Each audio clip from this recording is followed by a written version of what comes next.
Hola, buen día a todo el mundo. Primero agradecer a la Pompeu Fabra, al Departamento de Comunicación y al Grupo Cinema por dar esta oportunidad para nosotros de ponernos en convivencia estas ideas en torno al gesto. Para mí es un reto porque el término, el concepto de gesto no lo había incluido en mis estudios sobre el sonido. Y básicamente lo que voy a hacer ahora es plantear la pregunta que se produjo a partir de la posibilidad de aplicar a una comunicación a este congreso y un poco traspasársela a ustedes porque realmente es una investigación que estoy llevando que es bastante todavía, digamos, está un poco todavía verde y digamos que necesita todavía, digamos, comunicarla para recibir un feedback y, digamos, entre todos, pues, hablar o intentar poder hablar de lo que son, o si es posible hablar de gestos sonoros. Claro, mi primera pregunta era por eso. ¿Es posible hablar de un gesto sonoro? Al principio, en la apertura del Congreso, Iván Pintor hablaba del gesto que se revela frente a la cámara. En este sentido, sería posible hablar de un gesto que se revela ante el micro, otro, digamos, dispositivo que está dentro de hace muchos años de la práctica cinematográfica. Y entonces, si es posible de hablar de que hay gestos sonoros, entonces habría que preguntarse cuáles son esos gestos sonoros o cuáles son aquellos más importantes dentro del cine europeo contemporáneo. Yo creo que hay una cierta emergencia de formas en el cine europeo contemporáneo. Sobre todo, a mí me interesa lo que es lo que se suele llamar el ambiente sonoro, ese, digamos, ruido de fondo que está en muchas películas, que no se le presta atención, que prácticamente se considera un mero relleno.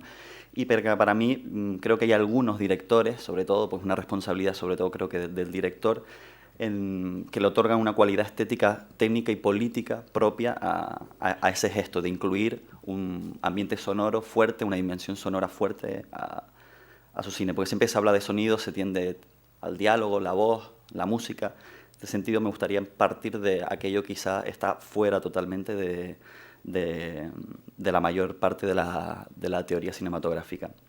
Por eso, pese a que sea un congreso sobre cine europeo contemporáneo, me interesa más quizá lo contemporáneo que lo europeo. He entendido lo contemporáneo como una franja temporal reciente, el cine más reciente europeo, porque creo que tal como pretendo hablar del sonido no se puede hablar de casi ni de naciones, ni de géneros, casi ni movimientos y casi incluso de tendencia, más bien, sino como la identificación de unas posibilidades técnicas por parte de algunos cineastas, algunos más conscientes que otros, a incluir como decía antes, una dimensión sonora fuerte. En este sentido, como diría Antoine Bonfanti, el ingeniero de sonido de Godard, de Marker, uno de los pioneros en el sonido directo en exteriores, él diría que se ha convertido como una especie de sentencia que está en todas las cátedras de sonido de muchas escuelas, que dice cada director tiene el sonido que se merece. Por lo tanto, la responsabilidad, gran parte del sonido, no solo la parte técnica, caería sobre el ingeniero de sonido, pero en este caso la parte estética recae prácticamente sobre el director. Hablando de, digamos, este mapa sonoro del cine europeo contemporáneo, quizás solo se podría hablar, aunque no toda, ni mucho menos, de la cinematografía francesa como una corriente que sí le presta mayor atención históricamente al sonido, y actualmente pues también se ve eso potenciado, porque sobre todo creo que un punto de inflexión es digamos, la tecnología digital como componente, digamos, fundamental y clave para entender esta nueva potenciación del sonido en el cine europeo contemporáneo. En este sentido, pues creo que son más francotiradores aislados, cada vez más, pero siguen siendo francotiradores aislados, o como diría, le escuché una vez a Bergalá citando a Blanchot, serían como una comunidad negativa o casi inconfesable. ¿Y a qué se debe este fenómeno de esta irrupción de muchos cineastas a incluir el sonido, este sonido ambiente de una manera más útil o quizá más creativa? Pues a mí, a grandes rasgos, y hay que ser breve, la verdad, se me ocurren, o por lo menos yo parto de dos fenómenos. Primero, para mí es la reconsideración que la teoría, sobre todo francesa, ha establecido frente al ocularcentrismo, un término que la primera vez que lo vi fue a través del libro de Martin Jay, Ojos abatidos, en el que hace, digamos, una recapitulación de todas las teorías que han tenido muchos filósofos franceses a través de una crítica a la visión como sentido hegemónico dentro de nuestra sociedad y por lo tanto que en gran parte del arte se ve representada, y por otra parte también algo más, digamos, constatable, casi personal, de experiencia, de ver cómo cada vez en museos de arte contemporáneo el sonido cada vez se introduce de una manera pues clara, ¿sabes? Hay un aumento. Quizá entre esas dos cosas, una crítica al ocularcentrismo y la irrupción del arte sonoro, cómo entran los museos y cómo el cine también establece unas tensiones con ese arte sonoro, creo que comparten muchas cosas, pese a que no se han tratado de manera muy minuciosa. Sí creo que comparten muchas cosas prácticas, por ejemplo, el montaje, el arte sonoro, en definitiva, lo que se trata del paisaje sonoro, el soundscape o la música electroacústica, parte de lo que es el montaje. El montaje de sonidos naturales también puede ser una partitura y el cine lo lleva haciendo mucho tiempo. Lo que quiero ya con, digamos, este preámbulo, y quiero ya comenzar a hablar de algunas obras, algunos cineastas determinados, claro, ha sido mediante el resultado del análisis de algunas películas. Y claro, reponer en mi importancia el trabajo sonoro, sobre todo siempre relacionado a la imagen, porque no se puede hablar de sonido solo, ¿no? El sonido en el cine siempre está imantado por lo que está en el plano, lo que está en la imagen. Y cómo este sonido, en relación a la imagen, se constituye un elemento fundamental para la puesta en escena de muchos cineastas. El gesto en sí, que me gustaría, digamos, especificar, sería el movimiento que establece ese ruido de fondo, que en el paisaje, digamos, pictórico, visual, se establece entre la figura y el fondo. En el sonido sería entre la tonalidad y la señal. En este caso creo que hay mucho sonido ambiente que siempre se ha considerado que es ese fondo, esa tonalidad que está ahí, digamos, pues latente.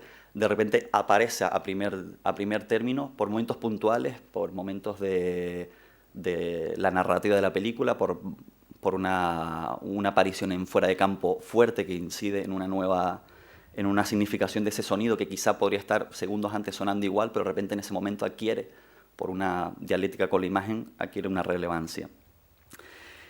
En concreto, lo que trataré de mostrar son ciertas tendencias y conceptos que me parecen relevantes para el cine europeo contemporáneo, desde el punto de vista sonoro.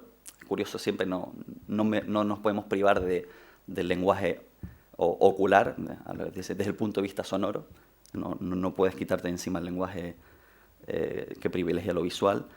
Y encuentro cuatro experiencias, cuatro fenómenos que me parecen que son las que definen lo que quiero hablar y que definen el sonido en el cine del cine europeo contemporáneo. El primero sería la pantalla oscura y el brillo sonoro como explicación de la tendencia al negro de algunas películas. Esta idea la saco de una conferencia que asistí de Jean-Claude Rousseau, que hablaba de una cierta tendencia al negro que tiene en su cine y que reconocían otros cineastas, y cómo él explicaba aparecía, el sonido ocupaba esa opacidad, esa creciente opacidad, adquiriendo un brillo, el brillo sonoro. Pero no hablando del brillo, dentro del mundo del sonido, el brillo pues está más relacionado con la altura, con otras series de la frecuencia, está relacionado con otro tipo de componentes. Yo hablo aquí del brillo sonoro en el sentido de que ilumina la imagen oscura que estamos viendo. De repente, la película existe, por ejemplo, en el caso de Branca de Nieve, de José César Monteiro, la película existe casi por la banda de sonido. Si no hubiera banda de sonido, no sabríamos muy bien si hay película o no, o si estamos presenciando cine o no. Pero el sonido mantiene como esas constantes vitales que podemos reconocer de que esto es una película. Por otra parte, pues son muchos, aparte de Jean-Claude Rousseau o José César Monteiro, pues habría que nombrar a Pedro Costa, habría que nombrar a Philippe Grandier, habría que nombrar a Albert Serra, y todos ellos, digamos, que establecen una relación con el sonido, me parece que diferente y creativa. Como decía antes, lo de este brillo que utilizan estos cineastas para iluminar la imagen opaca, sería más relacionado a la audiovisión, que es un concepto que extraigo de Michel Chion, que claro, al introducir este brillo sonoro frente a una opacidad de la imagen, se introduce una nueva, digamos, capacidad perceptiva, o como diría Deleuze, en vez de un concepto, un nuevo percepto que hace que el sonido tenga una relevancia mayor en todas estas películas.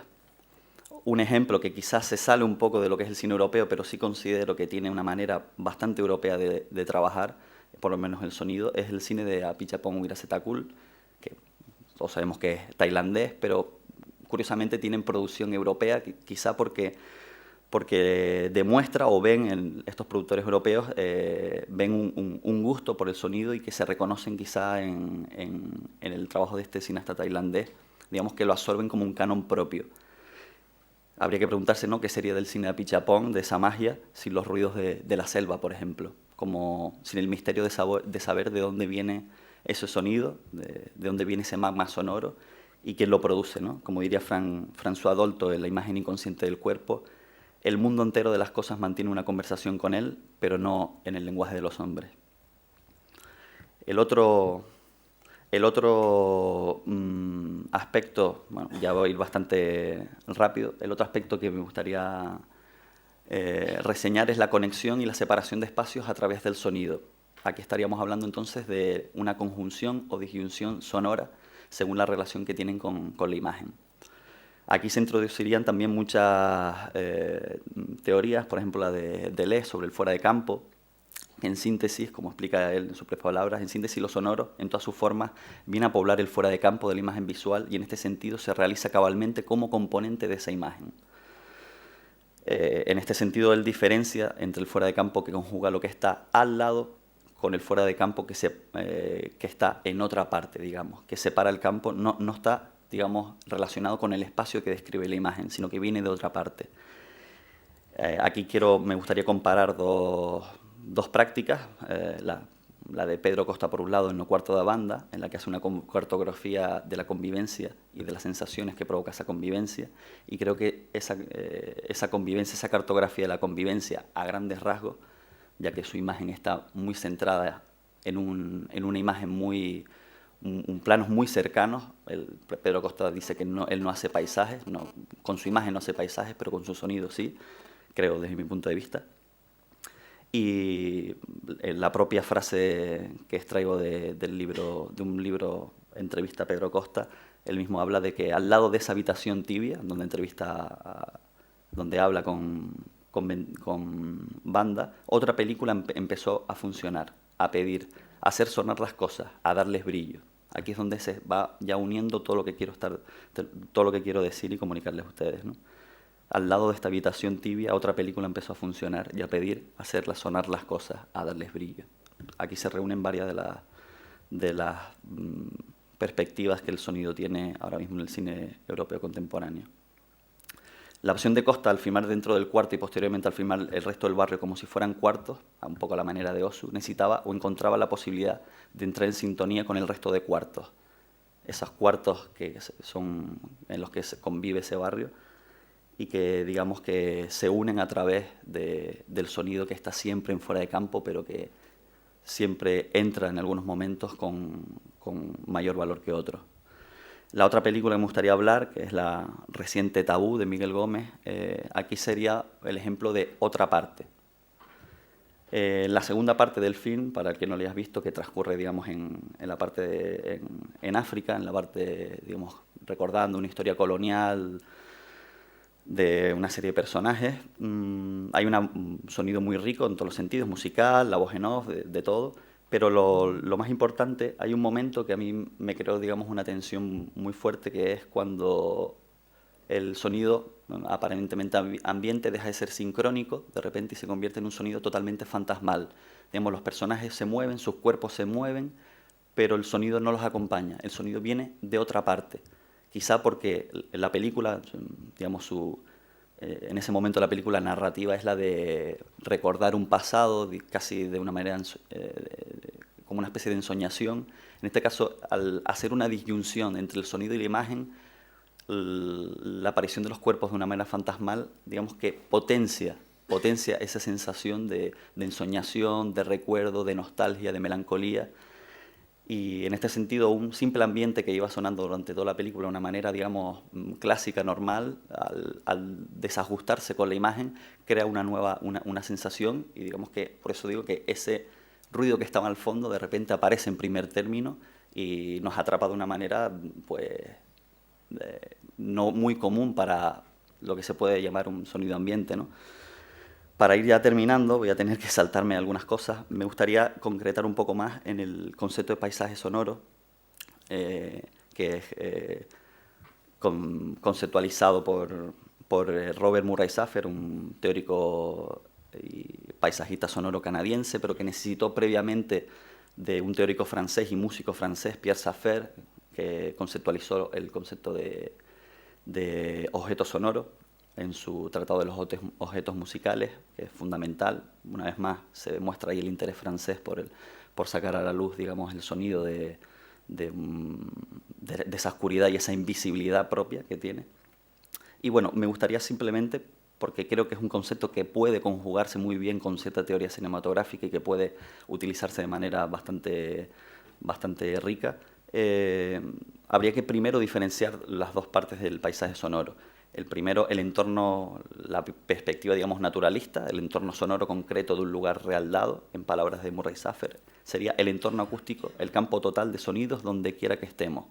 Es una palabra que se deriva del paisaje, landscape, aunque a diferencia de esta no se limita estrictamente a los exteriores. Esta es la gran diferencia. En este sentido, ahora mismo, aquí también hay un paisaje sonoro, lo que pasa es que ahora mismo mi señal, digamos, hace que se olvide toda la tonalidad que están emitiendo ahora mismo ustedes, ¿no?